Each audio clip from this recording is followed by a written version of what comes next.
오늘 출애굽기 4장 10절로 17절까지 말씀입니다. 오늘 저와 여러분들이 주시는 하나님의 말씀, 오늘 이 말씀에 또 하나님의 음성을 듣는 귀한 시간 되시기를 주님의 이름으로 축원합니다. 우리 제목 한번 같이 읽습니다. 제목입니다. 시작. 하나님의 지팡이. 오늘 하나님의 지팡이라는 제목으로 말씀을 나눌 때에 오늘도 우리가 하나님의 말씀을 들을 때에 우리 마음의 문이 열리고 우리 듣는 귀가 열리는 귀한 은혜가 우리 가운데 있길 바랍니다. 여러분, 오늘 이 출애굽기 4장 우리가 봉독한 이 4장의 말씀은 3장에서 4장까지에 걸쳐서 하나님께서 모세를 부르시는 그 장면이 나오고 있습니다.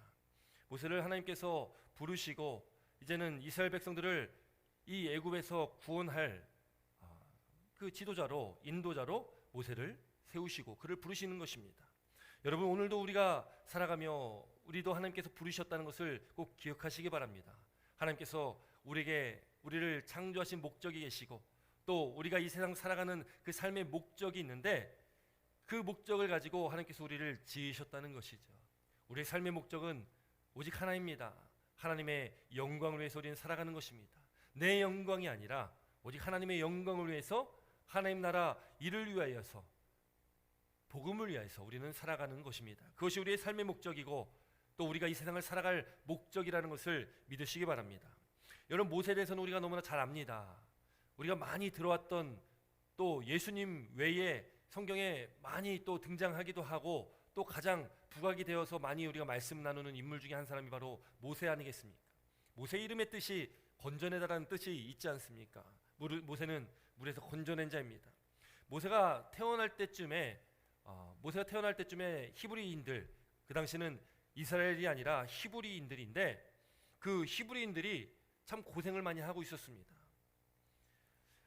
요셉이 애굽의 총리로 있을 때에 참 그래도 히브리인들이 대접받으며 잘 살았습니다. 근데 이제 요셉이 죽고 이제는 요셉을 알지 못하는 왕이 일어나고 이제 히브리인들이요 이제 이 애굽 사람들에게 심한 노역을 하게 됩니다. 히브리인들이 많이 번성하게 되니까 애굽 사람들이 위협을 느끼게 됩니다. 그래서 이 애굽 사람들이 히브리인들을 종삼아서 힘든 일들을 시키는 거죠. 어려운 일들, 그 일들을 이 히브리인들에게, 이 이스라엘 백성들에게 시키기 시작합니다. 그러면서 이 애굽에 아주 포악한 왕이 한 명 일어나게 됩니다. 그 왕의 이름이 투트모스 1세라는 사람입니다. 바로 이 모세가 태어날 당시에 히브리인 중에 낳은 남자아이를 다 잡아 죽여라라고 했던 사람입니다. 이 바로 왕이 일어나게 되어지고 히브리인들의 낳은 남자아이는 다 죽게 됩니다. 그 명령이 떨어질 때쯤에 이제 이 모세가 태어나게 되는데 출애굽기 2장 2절 보니까 모세가 태어날 때쯤에 그 어머니가 이렇게 모세를 보니까요, 그가 잘생긴 것을 보고 석 달 동안 숨겼다라고 기록하고 있습니다. 모세가 잘생겼다는 거죠. 모세가 잘생겼다, 여기의 의미는요 그저 외형적으로만 잘생겼다라는 그 의미만 있는 것이 아닙니다. 이 잘생겼다라는 이 원어적인 의미에는 존귀하다, 뛰어나다 이런 의미도 함께 가지고 있는 것이죠. 모세가요 태어났는데 그 어머니가 딱 보니까 이 범상치가 않았던 것입니다. 잘생기기도 했지만 존귀하고 뛰어나 보이는 그런 외형을 갖고 있었다는 거죠. 또 그 용모뿐만 아니라 그의 마음도 그렇게 훌륭한 사람으로 이 어머니가 느껴졌던 것 같습니다. 사도행전 4장 20절의 말씀에 보면 스데반 집사가 설교를 하는데 모세에 대해서 이렇게 표현을 합니다. 사도행전 4장 20절 말씀에 그때에 모세가 났는데 하나님 보시기에 아름다운지라 그의 아버지 집에서 석 달 동안 길리더니. 모세가 태어났는데요, 사람의 눈에도 너무나 잘생겼고 좋아 보였는데 존귀하고 뛰어나 보였는데 하나님 눈에도 어떻게 보이냐면 하나님께서 보시기에도 아름다워 보였다라는 것이죠. 여러분이 아름답다는 표현은 외형적인 아름다움뿐만 아니라 내면의 아름다움까지 다 표현하는 것 아니겠습니까? 여러분, 모세가 그렇게 태어나고 3개월 동안 집에서 길리우게 됩니다. 여러분, 들키면 그 가족도 위험하게 되어지는 것이죠. 그러나 하나님의 섭리가 있고 하나님의 계획이 있었기 때문에 그 모세의 어머니 또 아버지는 모세를 숨깁니다. 그리고 이제 3개월이 지난 이후에 이제 너무나 크고 또 울기 때문에 더 이상 숨길 수가 없어서 어떻게 하게 됩니까? 모세를 이제 갈대 상자로 만들어 거기에 갈대 상자에 담아서 나일 강가에 띄웁니다. 근데 마침 이 나일 강가에 나왔던 이 애굽의 공주가 자녀가 없었는데 이 갈대 상자를 보게 되어지고 또 모세를 발견하게 됩니다. 그렇게 나일 강가에서 이집트의 애굽의 공주와 모세는 만나게 됩니다. 우리가 너무나 잘 아는 이야기 아니겠습니까? 이제 그 이후에 이제 모세는 이제 애굽의 그 왕자로서의 삶을 살아가게 됩니다. 여러분, 모세가요 120살까지 살았습니다. 이 120살까지 살았는데 이 모세의 일생을 세 단계로 구분을 합니다. 첫 번째 40년, 중간에 40년, 나머지 40년, 이렇게 세 단계로 구분을 한다는 것이죠. 처음 모세가 태어나고 이제 이 40년, 이 40살까지는 애굽의 왕자로서의 삶입니다. 애굽의 그 왕궁에서 당시 가장 강력했던 나라 이 애굽의 왕궁에서 왕자로 살아갔다는 것입니다. 한마디로 말하면요, 정말 잘 풀린 인생입니다. 너무나 잘 풀리고 잘 나가는 인생이 된 것입니다. 뭐 부족할 것이 하나도 없는, 모든 것을 누릴 수가 있는 재력과 힘과 능력이 있는 그런 모세라는 것이죠. 사도행전 7장 22절 말씀 보면 모세가 애굽 사람의 모든 지혜를 배워 그의 말과 하는 일들에 능하였다라고 기록하고 있습니다. 모세가 40년 동안 애굽의 왕자로 있으면서 얼마나 좋은 교육을 받았겠습니까? 모세가 왕족으로 좋은 교육을 받고 또 당시 애굽의 모든 학문들 그것들 잘 배워가지고 말과 행동이 뛰어났다라는 것입니다. 당시에 이 왕궁에서 왕자로 자라나려면 얼마나 많은 것들을 배워야 되겠습니까? 언어를 배우고 또 수학도 배워야 되고 또 당시에는 천문학도 배워야 됩니다. 또 모세는요 군대의 지도자로서의 훈련도 받았을 것입니다. 당시에 가장 뛰어난 그런 교육들을 잘 받았다는 것이죠. 그리고 모세는요 당시 애굽의 그 권력의 아주 가장 높은 자리에 가장 핵심적인 그 위치에 모세가 있었을 것입니다. 유대 역사학자가 있습니다. 유대 역사학자 요세푸스에 의하면 모세가요 제일 먼저 받은 그 책임이 군사령관이었다 이렇게 기록을 합니다. 이제 군사적인 어떤 훈련들 그런 교육들도 잘 받았다는 것이죠. 그래서 애국 군대를 이끌고 에티오피아와의 전쟁에서 승리를 거뒀다고 기록하기도 합니다. 여러분, 모세가 그렇게 애굽에서 좋은 교육을 받고 좋은 훈련을 받고 아주 뛰어난 사람으로 애굽에서 잘 살고 있었습니다. 그 40년 동안 애굽의 모든 특권을 누렸던 사람이 바로 이 모세라는 것이죠. 그런데 여러분, 모세의 40년 이후에 인생이 어떻게 됩니까? 모세가 40살 정도 됐을 때에, 나이 40 정도 됐을 때에 성경에 보면은 자신의 형제인 이 이스라엘 자손을 돌볼 생각을 했다라고 기록하고 있어요. 이제 40이 되니까 자신의 동족인, 자신의 형제인 이 히브리인들, 지금 애굽 사람의 밑에서 종노릇하고 있는 이 히브리인들을 돌아보게 된 것입니다. 왜요? 그는 애굽의 왕자로 지금 살고 있지만 그의 피는 히브리인이었고 그는 이스라엘 사람이었습니다. 또 어머니와 그 누이를 통해서 이 모세가요 이 이스라엘의 역사에 대해서 잘 배웠을 것입니다. 모세가 40년 동안 애굽에 자라나면서 자신이 히브리인이라는 것을 잊지 않고 살았을 것입니다. 그렇게 그가 이제 자신의 동족을 바라볼 때에 애굽 사람에게 맞는 이 히브리인, 자신의 동족, 자신의 형제를 보게 됩니다. 그래서 어떻게 됩니까? 그 애굽 사람을 쳐 죽이게 됩니다. 여러분, 그 일로 어떻게 됩니까? 이제 모세가요 도망자 신세가 됩니다. 여러분, 만약에 모세가 히브리인을, 자신의 동족이지만 히브리인을 죽였다면 뭐 도망갈 일까지는 없었을 것입니다. 왜요? 애굽 사람의 종들이 히브리인이었기 때문에 그렇습니다. 그런데 히브리인과 싸우는 그 애굽 군인을 쳐 죽였다는 것은 이것은 보통 일이 아닌 것이죠.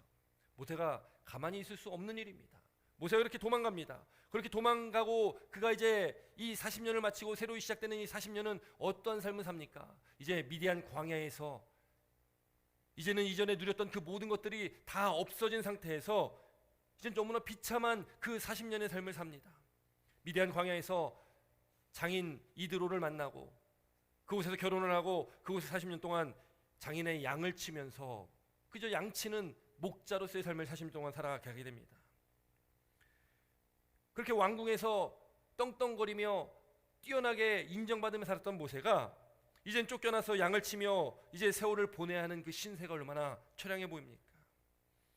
광야에서의 40년의 기간 동안에 과거에 그렇게 자신만만했던 이 모세가 이제는 자신이 가지고 있었던 그 모든 패기와 용기와 모든 학식들, 그 모든 모세의 실력들, 그 뛰어났던 모세의 모든 갖추고 있었던 그 모든 것들이 이제는 다 쓸모 없어지게 된 것이죠.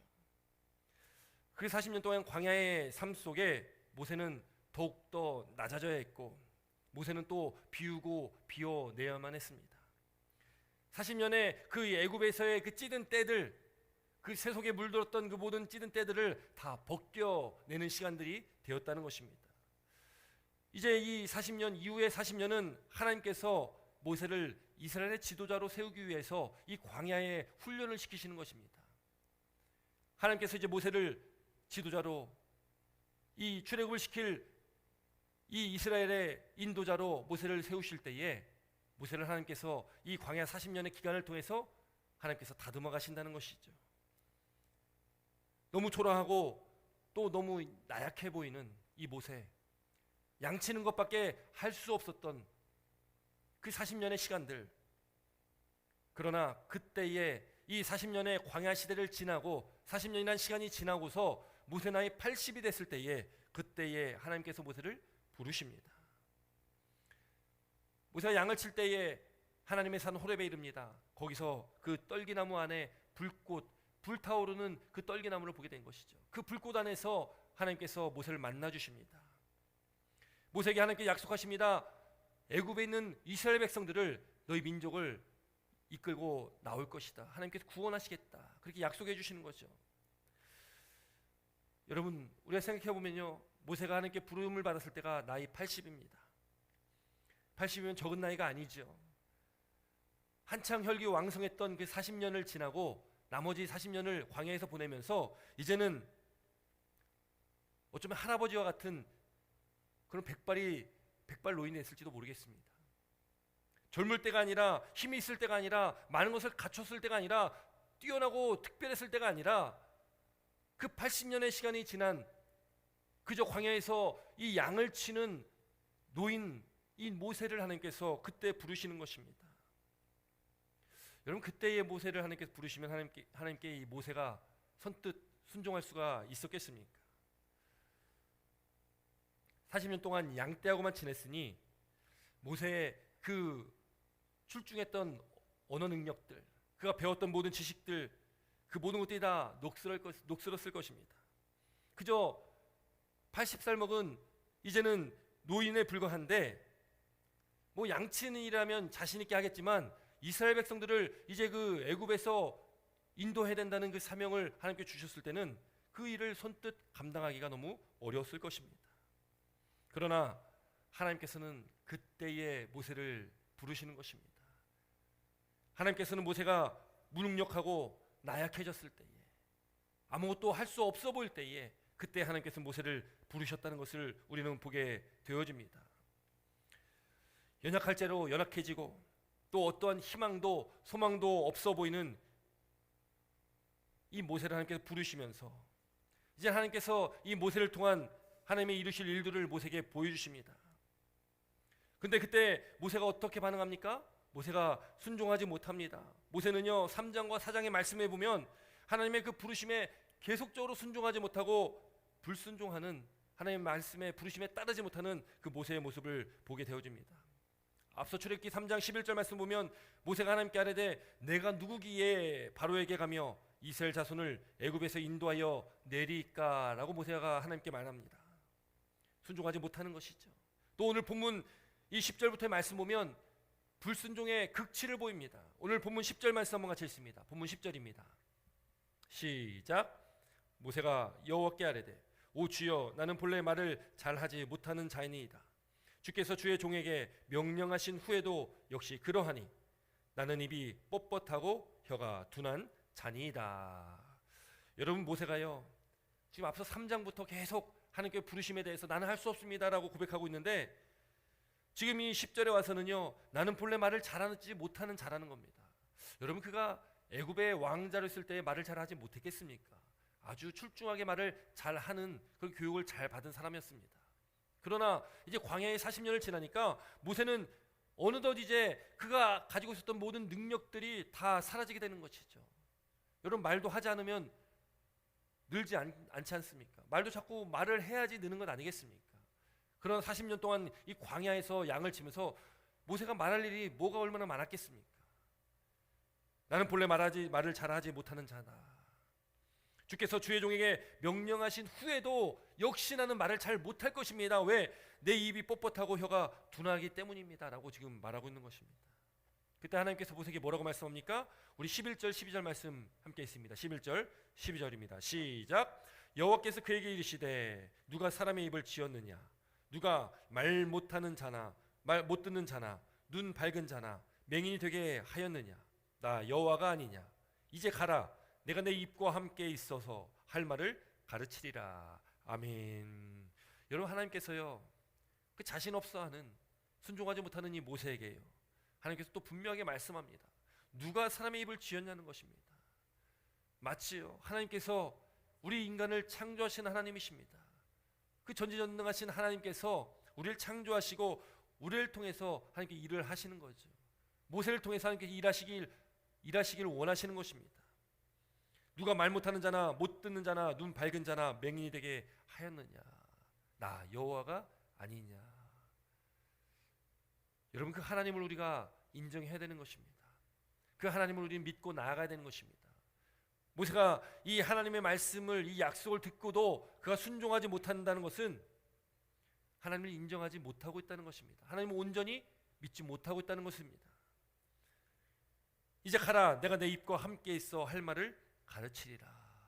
하나님께 단호하게 모세에게 명령합니다. 이제 가라.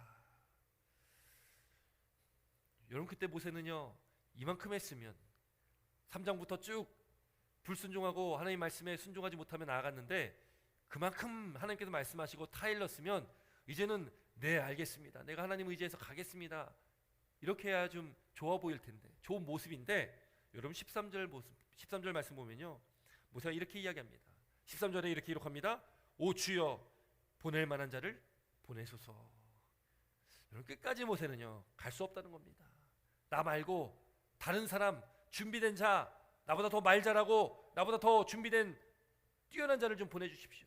나는 못 가겠습니다. 나는 못 하겠습니다. 여러분, 하나님도 이제 참으실 대로 참으신 것 같습니다. 14절 말씀 보니까 하나님께서 어떻게 말씀합니까? 우리 14절과 15절 말씀 한번 같이 읽습니다. 14절 15절입니다. 시작. 여호와께서 모세를 향하여 노하여 이르시되 레위 사람 내 형 아론 있지 아니하냐? 그가 말 잘하는 것을 내가 아노라. 그가 너를 만나러 나오나니 그가 너를 볼 때에 그의 마음에 기쁨이 있을 것이라. 너는 그에게 말하고 그의 입에 할 말을 주라. 내가 내 입과 그의 입에 함께 있어서 너희들이 행할 일을 가르치리라. 아멘. 여러분, 하나님께서요, 노하셨다라고 기록하고 있습니다. 끝까지 하나님의 그 부르심에 명령에 순종하지 못하니까 하나님께서 큰 소리를 치신 것 같아요. 노하셨다라고 이 기록을 하고 있습니다. 하나님께서요, 형 아론을 붙여주십니다. 하나님께서 이 아론이 또 말 잘하는 것까지도 아셨습니다. 아론이 이제 모세의 입이 되어줄 겁니다. 하나님께서 아론과 모세에게 할 말을 가르치시겠다 말씀합니다. 하나님께서 쓰시고자 하면, 하나님께 부르시면, 하나님께 택하시면 하나님께서는 합당한 능력을 주신다는 것을 믿으시기 바랍니다. 우리도 하나님의 부르심 가운데 살아가고 있습니다. 저와 여러분들의 삶이 하나님의 부르심과 하나님의 택하심 가운데 우리가 살아가고 있다는 것을 믿으시기 바랍니다. 하나님의 부르심 앞에 우리가 나아가면 하나님께서 우리를 통해서 일하실 때에 그에 맞는 능력을 저와 여러분들에게 주신다는 것을 또한 믿으시기 바랍니다. 하나님께서 약속하셨습니다. 출애굽기 3장 12절에 내가 반드시 너와 함께 있으리라. 내가 그 백성을 애굽에서 인도하여 낸 후에 너희가 이 산에서 하나님을 섬기리니. 약속하신 것이 애굽 땅에서 인도하여 내신 하나님께서 이후에 다시 이 하나님의 산 호렙에서, 이 호렙산은 신의 산을 의미합니다. 그 신의 산에서 다시 하나님을 섬길 수 있도록 그 산으로 인도하시겠다라는 그 말씀입니다. 이 약속의 말씀을 하나님께서 모세에게 주시는 것이죠. 모세는 끝까지 하나님의 말씀에 순종하지 못했지만 하나님께서는 끝까지 반드시 함께 하시겠다 약속해 주십니다. 여러분, 그러면서 하나님께서 모세에게 세 가지 그 능력을 표징을 보여주시지 않습니까? 앞서 4장 2절부터의 말씀 보면 하나님께서 모세에게 있는 것이 무엇이냐 물었을 때에 모세 손에는 지팡이가 들려 있었습니다. 여러분, 그 지팡이는 양을 칠 때 꼭 필요한 지팡이입니다. 광야에서는 꼭 있어야 되는 지팡이입니다. 그 지팡이를 가지고 던져보라는 거죠. 모세가 그 지팡이를 던집니다. 여러분, 그 지팡이가 무엇으로 변했습니까? 뱀으로 변했습니다. 모세가 두려웠습니다. 그런데 하나님께서 뭐라고 말씀합니까? 그 뱀을 잡으라는 겁니다. 그 뱀의 꼬리를 잡으라는 거예요. 여러분, 뱀은 잡을 때 꼬리를 잡아야 됩니까? 머리를 잡아야 됩니까? 저도 시골에 살면서 뱀을 많이 잡아봤지만 뱀은 꼬리를 잡으면 물리는 것이죠. 뱀은 무조건 머리를 잡아야 됩니다. 머리를 눌러야 되는 것입니다. 근데 하나님께서는 뱀의 꼬리를 잡으라고 말씀하시는 거예요. 여러분, 뱀이 꿈틀거리고 있는데 그 꼬리를 잡아야 되는 게 얼마나 두렵겠습니까? 그러나 모세가 하나님의 말씀에 순종해서 그 꼬리를 잡습니다. 여러분, 그 뱀이 어떻게 됩니까? 지팡이로 변하게 됩니다. 여러분, 이것이 첫 번째 표징이고, 두 번째 표징은 하나님께서 내 손을 가슴에 넣어라. 가슴에 넣었다 빼니까 어떻게 됩니까? 손에 나병이 돋았습니다. 그리고 다시 한번 품에 넣었다 꺼내니까 다시 손이요 원래 자기의 손, 깨끗한 손으로 변한 표징을 보여주셨습니다. 마지막 세 번째는 나일 강물을 퍼서 그것을 쏟으라는 겁니다. 그럼 그 쏟은 나일 강물이 피로 변한다는 것이죠. 하나님께서 이렇게 세 가지 표징을 보여주십니다. 하나님께서 그렇게 이루시겠다는 것입니다. 여러분이 표징을 보고 하나님의 약속의 말씀을 들은 이 모세가 그 하나님의 말씀에 부르심에 순종하며 나아가야 되는 것이죠. 모세가 지팡이를 던진 것처럼 모세가 내려놔야 되는 것이 있었습니다. 모세가 이 지팡이를 붙들고 있는데 모세에게 가장 필요한 지팡이를 하나님께 던지라 했던 것은 모세가 던져야 될 것이 있었던 것입니다. 모세가 놓아야 할 것이 있었던 것입니다. 이런 것이 무엇입니까? 자신이 믿고 있었던 것들, 자신이 의지하고 있었던 것들, 자신을 지탱해주고 있었던 것들, 그 모든 것들을 포기하라는 겁니다. 내가 알고 있는 내 지혜, 지식, 이성, 판단, 그 모든 것들을 다 내어 던져버리라는 것입니다. 마지막 자존심까지도 하나님께서는 다 포기해라, 던져버려라는 것입니다. 그것을 다 내려놓으라는 것입니다. 하나님 말씀에 하나님 부르심에 순종하지 못하는 이 모세에게 하나님께서는 이 지팡이를 던짐을 통해서 하나님께서는 그가 이제는 하나님 말씀에 온전히 순종하기를 바라시는 것입니다. 그리고 그 지팡이 뱀의 꼬리를 잡으러 가십니다. 여러분, 뱀의 꼬리를 잡는 것은 상식적이지가 않은 것이죠. 뱀의 머리를 잡아야 되는데 하나님 꼬리를 잡으시는 겁니다. 그것은 하나님의 말씀에 순종하라는 것입니다. 내 생각과 내 판단은 이게 아니지만 그럼에도 하나님께서 꼬리를 잡으라고 하면 그 꼬리를 잡는 것입니다. 모세가 그렇게 꼬리를 잡았습니다. 그때에 그 뱀이 다시 지팡이가 되었다. 여러분, 모세가요 참 연약한 모세의 모습을 보여줍니다. 그 하나님의 부르심에 모세는 끝까지 순종하지 못하며 내가 할 수 없다 얘기를 합니다. 그러나 이제 그가 하나님의 말씀을 따라 그가 이제는 그 명령을 따라 나아갈 때에 하나님께서 그에게 뭐라고 말씀하십니까? 출애굽기 4장 17절에 이렇게 기록합니다. 우리 17절 말씀 한번 같이 읽습니다. 출애굽기 4장 17절입니다. 시작. 너는 이 지팡이를 손에 잡고 이것으로 이적을 행할지니라. 하나님께서 모세에게 말씀합니다. 이 지팡이를 손에 잡고 이것으로 이적을 행하라는 것입니다. 이 모세는요 하나님의 이 명령과 부르심 가운데 이제 순종하고 이제 그 길을 떠납니다. 아내와 아들들을 나귀에 태우고 애굽으로 돌아갑니다. 그때 모세의 손에는 이 지팡이가 들려져 있는데 출애굽기 4장 20절에는 이렇게 기록합니다. 우리 출애굽기 4장 20절 말씀 한번 같이 읽습니다. 같이 읽습니다. 시작. 모세와 그의 아내와 아들들을 나귀에 태우고 애굽으로 돌아가는데 모세가 하나님의 지팡이를 손에 잡았더라. 아멘. 여러분, 지금 이 20절의 말씀에 모세의 그 지팡이, 손에 있는 지팡이, 그 지팡이를 뭐라고 표현합니까? 하나님의 지팡이를 손에 잡았다라는 것입니다. 여러분, 이 지팡이는요 모세가 지난 40년 동안 이 광야에서 양을 치면서 늘 매일 들고 다녔던 지팡이입니다. 보잘것없는 지팡이죠. 어디에서나 쉽게 구할 수 있는 나무로 만든 지팡이입니다. 그 늘 모세가 손에 들고 있었던 이 지팡이인데, 모세가 이제 하나님의 말씀에 순종하여서 이제 애굽으로 돌아가는 그 길에 그의 손에 들린 이 지팡이가 이제 모세의 지팡이가 아니라 하나님의 지팡이다라고 지금 말씀하고 있는 겁니다. 외형적으로 보면요, 아무것도 변화된 것이 없습니다. 이 지팡이는 40년 전의 지팡이나 10년 전의 지팡이나 지금 모세가 들고 있는 지팡이나 지금 애굽으로 돌아가는 길에 모세 손에 들려 있는 지팡이나 똑같은 지팡이입니다. 그런데 그 지팡이를 하나님의 지팡이다 지금 말씀하고 있는 것입니다.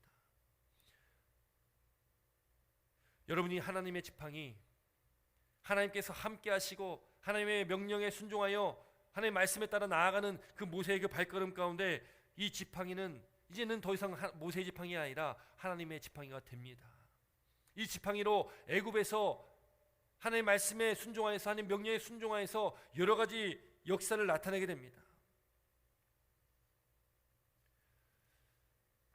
바로왕 앞에 가서 이 모세가 하나님의 기적을 나타낼 때에 이 지팡이로 하수를 치니까 그 물들이 다 피로 변하는 역사가 일어납니다. 또 강과 운하와 연못을 향하여서요, 이 지팡이를 드니까 온 지면을 덮을 만한 그 개구리 떼들이 나타나기 시작합니다. 이후에 이 이스라엘 백성들이 이제는 출애굽을 하고 이제는 이스라엘 백성들과 함께 모세의 인도를 받아 이제는 광야길로 들어갈 때에 이스라엘 백성들 앞에 홍해가 가로막고 있습니다. 여러분, 그때에도요, 하나님께서 모세에게 명령하시기를 지팡이를 손에 잡고 손을 들어 홍해를 가르라고 말씀하시는 거, 홍해를 가르키라는 겁니다. 그 홍해가 어떻게 됩니까? 홍해가 갈라지는 역사가 있습니다. 이스라엘 백성들이 물이 없어 목말라 죽겠다고 원망할 때에 모세가 이 지팡이로 반석을 치니까 반석에서 물이 나오기 시작합니다. 이후에 아말렉과의 전투에서 모세가 이 지팡이를 들고 있을 때에 손이 내려가면 이스라엘 백성들이 지고 손이 올라가면 이스라엘 백성들이 이기는 놀라운 역사가 있었습니다. 그래서 아론과 훌이 좌우에서 모세의 팔을 지켜 세워줬습니다. 결국에 이 아말렉과의 전쟁에서 이스라엘 백성들이 승리하게 되는 것입니다. 여러분, 이 모세가 들고 있는 이 지팡이, 여러분이 지팡이 자체에 능력이 있는 것도 아닙니다. 또 그 지팡이를 들고 있는 이 모세에게도 어떤 능력이 있는 것이 아닙니다. 하나님의 명령에 순종하여 나가는 모세에게 하나님께서 능력을 나타내시는 것입니다. 그 지팡이, 이 말라 비틀어져 있는 이 지팡이, 그러나 그 지팡이가 하나님의 지팡이가 됐다는 것을 우리는 말씀을 통해서 보게 되어집니다. 그 지팡이를 통해서 하나님께서는 하나님의 일들을 이루신다는 것을 보게 되어집니다. 여러분, 아무 쓸모없어 보이는 이 지팡이를 가지고도 또 연약한 나약해 보이는 이 모세를 통해서도 하나님께서 하나님의 일을 이루어 나가신다는 것입니다. 여러분, 우리가 새벽에 이 사사기 말씀을 보고 있는데 지금 이제 사사 기도원에 대한 말씀을 우리가 나누고 있습니다. 여러분, 12명의 사사 중에 우리가 기억에 많이 남는 사사가 딱 2명을 뽑는다고 하면 삼손과 이 기도원입니다. 기도원의 300용사라고 하면 우리가 많이 어려서부터 들어왔던 그런 이야기일 것입니다. 말씀일 것입니다. 그런데 여러분, 기도원의 300용사라고 해서 기도원이 굉장히 담대하고 잘 싸우는 그런 큰 용사와 같은 사람일 거다 우리가 생각을 하지만요, 사사기 말씀을 보면 기도원은 참 두려워하는 사람이었습니다. 참 연약한 존재였습니다. 모세랑 똑같이 하나님의 부르심 가운데 나는 연약한 자입니다, 나는 작은 자입니다, 나는 할 수 없는 사람입니다 라고 했던 사람이 이 기도원입니다. 그럼에도 불구하고요, 이 기도원이 하나님께서 명령하시면 그 명령에 따라 행했습니다.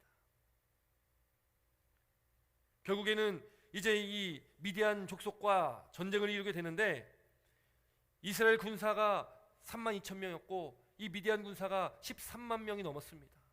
근데 하나님께서 뭐라고 명령하십니까? 그 수를 줄이라는 거예요. 35,000명도 적은데 그 수가 너무 많다는 것입니다. 그래서 줄여서 300명으로 줄인 것이 기드온의 300용사가 됩니다. 어떻게 300명이 13만 명 이상 되는 이 미디안 군사들이 이기겠습니까? 여러분, 그러나 그 명령에 순종하여 나가는 기드온과 그 군사들, 그 300명은 그들이 싸우는 것이 아니라 하나님께서 싸우신 것입니다. 하나님께서 승리하게 해주셨다는 것입니다.